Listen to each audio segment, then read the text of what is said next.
विधान गे काठी भोरे भोरे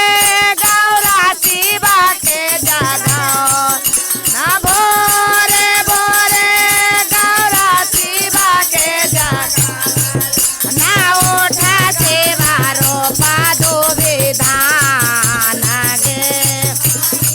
कहले दिया शिवारो पादो विधान गे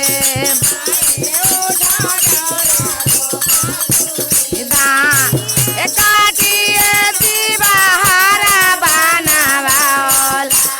काटिए काटिए शिवा हरा बनावल काटिए काटिए तेरा पाल गे काटिए काटी आर गे ओरे भोरे गौरा शिवा के जागा ना उठा शिवा रोपा दो विधान गे ए उठा शिवा रोपा दो विधान गे का पाटी जो ताले बाजा बाएलावा आए का पाटी जो ताले बाजा बाएला आए का पाटी जो ताला ना बाग गे ये का पाटी जो ताला ना बाग गे ई भोरे भोरे गौरा शिवा के विधान गे ए ओठा सेवा रोपा दो विधान ज्योति कोड़ी शिवरा नाओला ना ज्योति को शिवा हरिया बनाओल हरिया ऊंचा करी दे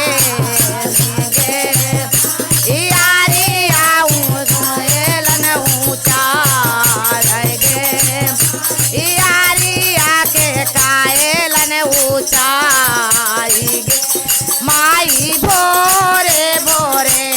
गौरा शिवा के जाग ना उठा शिवा रोपा दो विधान गे ए उठा शिवा रोपा दो विधान गे माटी आलाई और घास यारे चाला लाना माटी आलाई गौरा कोठी पारे चाला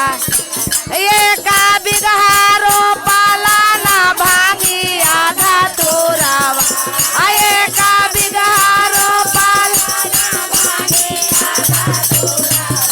आए का बिगहा रोपाला ना धान गे ये का बिगहा रोपाला ना धान गे का बिगारो पाला ना धान गे आई भोरे भोरे गौरा शिवा के जागा ना उठा शिवा रोपा दो विधान गे ए उठा शिवा रोपा दो विधान ये गौरा चौकी पारे चाला ना माटी आलाई गौरा कोठी चाका बापारा ले चाका चांद गे चाका बापारा ले चाका चांद गे चाओरे भोरे गौरा शिवा के जागा ना उठा शिवा रोपा दो विधान गे माए ओठा सेवा रोपा अपारी गौरा खेता देके चाला ना कोठिया पारी गौरा खेता देके ना यारिया पर गिरा ले चितान गे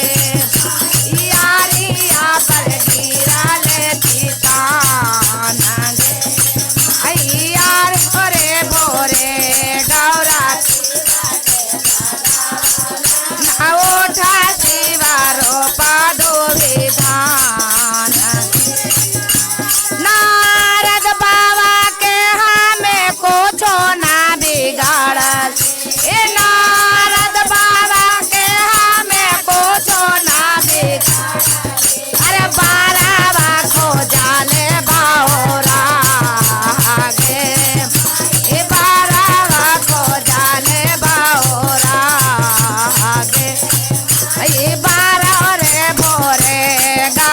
सेवा के जागा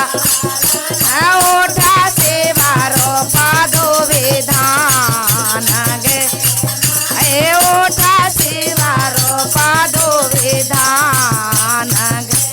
बोलो शंकर भगवान की जय, बोलो मैया आदि शक्ति की जय, हर हर महादेव की जय।